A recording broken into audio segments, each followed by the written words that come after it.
సంవత్సరంన్నర కాలంలో 62 కేసుల్లో 74 మందికి శిక్ష పడేలా దర్యాప్తు చేసి ఏలూరు జిల్లా పోలీసులు అధికారులు చరిత్ర సృష్టించారు. కోర్టు మానిటరింగ్ సిస్టమ్ను జిల్లా ఎస్పీ ప్రతాప్ శివకిషోర్ ఏర్పాటు చేశారు. కేసులను ఎప్పటికప్పుడు సమీక్షిస్తూ బాధితులకు న్యాయం జరిగేలా, నేరస్తులకు శిక్ష పడేలా చర్యలు తీసుకున్నారు. కేసుల్లో నేరస్తులకు శిక్షలు పడే నేపథ్యంలో బాధితులతో ఏలూరులోని డీసీఎంఎస్ కళ్యాణ మండపంలో ఆత్మీయ సమ్మేళనం నిర్వహించారు. ఈ సమావేశానికి ఐజీ అశోక్ కుమార్ విశిష్ట అతిథిగా పాల్గొన్నారు. ఈ సందర్భంగా ఆయన మాట్లాడుతూ ఏలూరు జిల్లాలో ఏర్పాటు చేసిన కోర్టు మానిటరింగ్ సిస్టమ్ను ముఖ్యమంత్రి, డీజీపీ గుర్తించి రాష్ట్ర వ్యాప్తంగా అన్ని జిల్లాల్లో అమలు చేయాలని సూచించారని, ఈ నేపథ్యంలో ఏలూరు రేంజ్లోని 5 జిల్లాల్లో అమలు చేస్తున్నామన్నారు. కోర్టు కానిస్టేబుల్స్ తో ఎప్పటికప్పుడు సమీక్షిస్తూ నేరస్తులకు శిక్ష పడేలా పనిచేస్తున్న ఎస్పీని ఆయన అభినందించారు. జిల్లా ఎస్పీ ప్రతాప్ శివకిషోర్ మాట్లాడుతూ సమాజంలో బలవంతుడికి ప్రతి ఒక్కరూ సహాయ సహకారాలు అందిస్తారని, బలహీనుడికి సహాయం అందించేది పోలీసులు మాత్రమేనని చెప్పారు. నేరం జరిగినప్పుడు బాధితుల ధైర్యంపైనే కేసు నిలబడుతుందని, నేరస్తులకు శిక్ష పడుతుందన్నారు. కేసు విషయంలో నిర్లక్ష్యంగా ఉంటే నిందితుడు తప్పించుకునే అవకాశాలు ఉన్నాయని, అలా జరిగితే సమాజంపై తీవ్ర ప్రభావం చూపుతుందన్నారు. డబ్బుకి, బెదిరింపులకు భయపడకుండా నేరస్తుడికి శిక్ష పడాలనే ప్రధాన ఉద్దేశంతో కుటుంబ సభ్యులు, సాక్షులు నిలబడటం అభినందనీయమన్నారు. కోర్టు మానిటరింగ్ సిస్టమ్ను పర్యవేక్షిస్తున్న సిఐ సుబ్బారావును ఎస్పీ ప్రత్యేక అభినందించారు. రిటైర్డ్ ఎస్పీ నక్కా సూర్యచంద్రరావు మాట్లాడుతూ కోర్టు మానిటరింగ్ సిస్టమ్ ఏర్పాటు చేసి కేసులపై ఎప్పటికప్పుడు సమీక్షిస్తూ నేరస్తులకు శిక్షలు పడేలా కృషి చేస్తున్న ఎస్పీని ఆయన అభినందించారు. అనంతరం నేరస్తులకు శిక్షలు పడేలా కృషి చేసిన పోలీసు అధికారులను ఐజీ అశోక్ కుమార్, ఎస్పీ ప్రతాప్ శివకిషోర్లు అభినందించారు.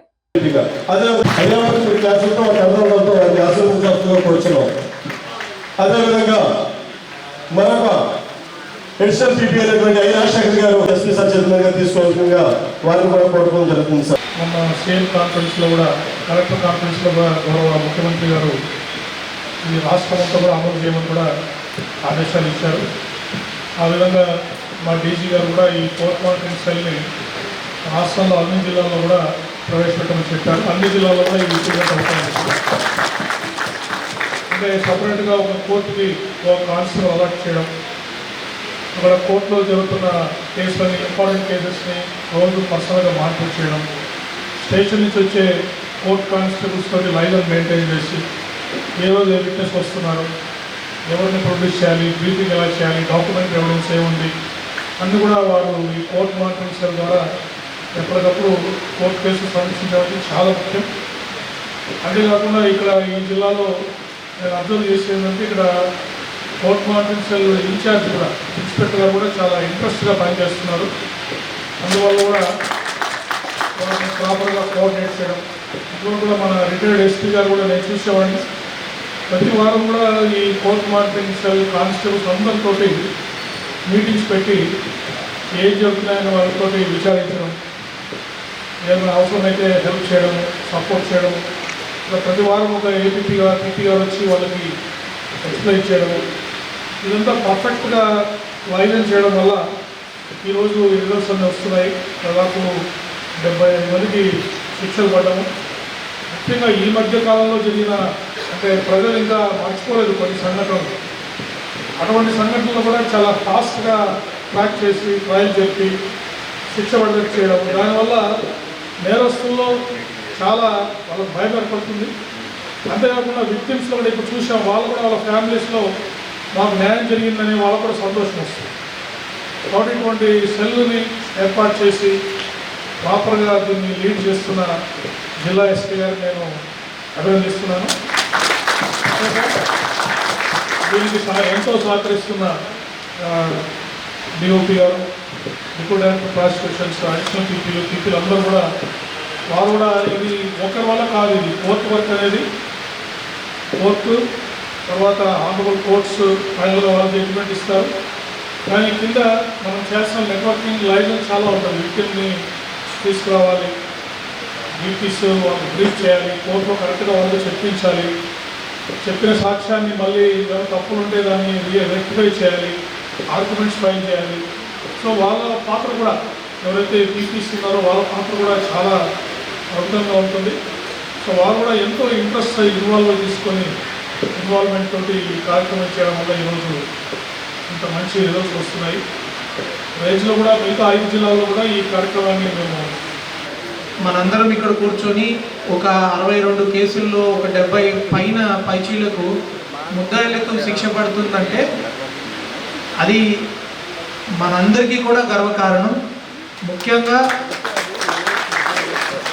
పోలీసు వ్యవస్థ కానీ ప్రాసిక్యూషన్ కానీ ఎన్ని కష్టాలు పడినా అల్టిమేట్గా నిలబడాల్సింది మీరే. ఎవరైతే బాధితులు ఉన్నారో మీ ధైర్యం మీదనే ఈ కేసు అనేది నిలబడుతుంది. ఆ నేరస్తుడికి చెడ వ్యక్తికి శిక్ష పడుతుంది. మనకి జరిగిన నేరానికి మనం పోరాడి శిక్ష పడించే వాడికి తప్పు తెలుసుకునేటట్లు మనం ఎప్పుడైతే చేయడంలో విఫలమవుతామో ఆ తప్పు మన ఒక్కడితోనే ఆగదు. ఈరోజు మనం బాధితులం అవుతాం. మనం ఆ బాధను చూసి వదిలేస్తే రేపు మన పక్కన వాళ్ళు బాధించబడతారు. ఆ తర్వాత జనాలు అందరూ బాధించబడతారు. ఏదో ఒక రోజు అది మొత్తం మన వ్యవస్థనే దెబ్బతీస్తుంది. కాబట్టి నేను ఇందాక కూడా చాలామంది వచ్చి ఇక్కడ మాట్లాడిన ప్రతి ఒక్కరు కూడా చాలా బాధకు లోనై ఉంటారు. కోర్ట్ మానిటరింగ్ సిస్టమ్ ఎంత సపోర్ట్ చేసినా, పోలీసులు ఎంత సపోర్ట్ చేసినా, ఒక వ్యక్తి చనిపోయి కానీ ఇంకొక ఇంట్లో అఘాయిత్యం జరిగితే ఆ బాధ విన్నవాడికే కన్నీళ్ళు వస్తాయి. అట్లాంటిది మీరందరూ అనుభవించారు. ఆ బాధ అనుభవించి మనకి ఇంతే ప్రాప్తమని వెళ్ళిపోయే సమాజం మనది. లేకపోతే కొంతమంది చాలా ఇన్ఫ్లుయెన్స్ చేస్తారు, ఊళ్ళో వాళ్ళు మాట్లాడరు, చాలా అపోహలు పెడతారు. కోర్టులో అంటే అది ఎప్పుడో 5 సంవత్సరాలు అవుతుంది, శిక్ష ఎప్పుడు పడుతుందో, నన్నేం చేస్తావు, బెయిల్లో వస్తాము, అలా రకరకాల ఇన్ఫ్లుయెన్స్ చేస్తారు. డబ్బు ఇస్తామని ఇన్ఫ్లుయెన్స్ చేస్తారు, భయపెడతారు, గ్రామంలో వెలేస్తామని చెప్పి బెదిరిస్తుంటారు. మీరందరూ అలాంటి ఒత్తిడులకు నిలబడుకొని ఈరోజు న్యాయాన్ని గెలిపించారంటే దానికి ముఖ్య కారణం మీరు. మీ అందరికీ కూడా పోలీస్ డిపార్ట్మెంట్ తరఫున, న్యాయ వ్యవస్థ తరఫున మేము కృతజ్ఞతలు తెలుపుకుంటున్నాము. అందరికీ ఎవరైతే విజేతలు ఉన్నారో వాళ్ళందరూ గట్టిగా చప్పట్లు కూడా అభినందించారు. ఇంతమంది ఇన్ని కేసుల్లో కన్విక్షన్ చేపించినటువంటి మన సిఎంఎస్ టీం నిజంగా సుబ్బారావుని అభినందించాలి. ఎందుకంటే ప్రతి శనివారం కూడా ఒక మీటింగ్ పెట్టేవాళ్ళం. కోర్టులో ఏం జరుగుతుంది, సాక్షులు ఏ విధంగా చెప్తున్నారు, ఎక్కడ డీవియేట్ అయ్యేటువంటి అవకాశం ఉంది, ఇవన్నీ కూడా మనం ప్రతి వారం కూడా ఎవ్రీ వీక్ 92-100 కేసెస్ ఉంటాయి ఆల్మోస్ట్ మనం రివ్యూ చేయవలసింది. ఆ రివ్యూ చేసే కేసు బై కేసు మేము రివ్యూ చేయడం, అలాగే ఎవరైనా ఐఓ తోటి మాట్లాడవలసి ఉంటే మాట్లాడటం, అలాగే సాక్షులను తీసుకురావాల్సిన ఇలాంటి అన్ని కార్యక్రమాలు సిఎంఎస్ చేయడం వలన ఇంత గ్రాండ్ సక్సెస్ అయిందని అనుకుంటున్నాను. ఇది చాలా ఖచ్చితంగా సమాజం మీద, మన పోలీసు వ్యవస్థకి గౌరవాన్ని తెచ్చిపెట్టడమే కాకుండా సమాజం మీద మంచి ప్రభావం చూపిస్తుందని భావిస్తూ దినాపతి అయిపోయింది సార్. అందులో ఏమైందంటే సార్, యాక్చువల్గా 2007లో జరిగిన తర్వాత కోర్టులో ఒరిజినల్ రికార్డ్స్ తీసుకెళ్ళి దాదాపు 17 సంవత్సరాలు అది ట్రైల్ రావడం అయిపోయింది సార్.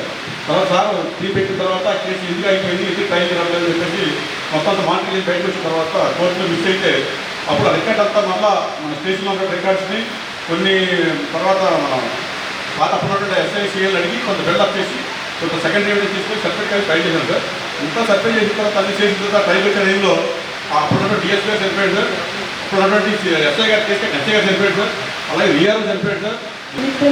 పోలీసులు కంప్లైంట్ చేస్తే మాకు తొందరగా నేరస్తులు ఎవరైనా పట్టుకొని మాకు న్యాయం చేసి బంగారం డబ్బులు వెళ్ళి కాల్ చేసి అందజేశారన్న పోలీసు వారు. వాళ్ళు చేసి సహాయ సంఘాలు మేము మర్చిపోలేము. అలాగే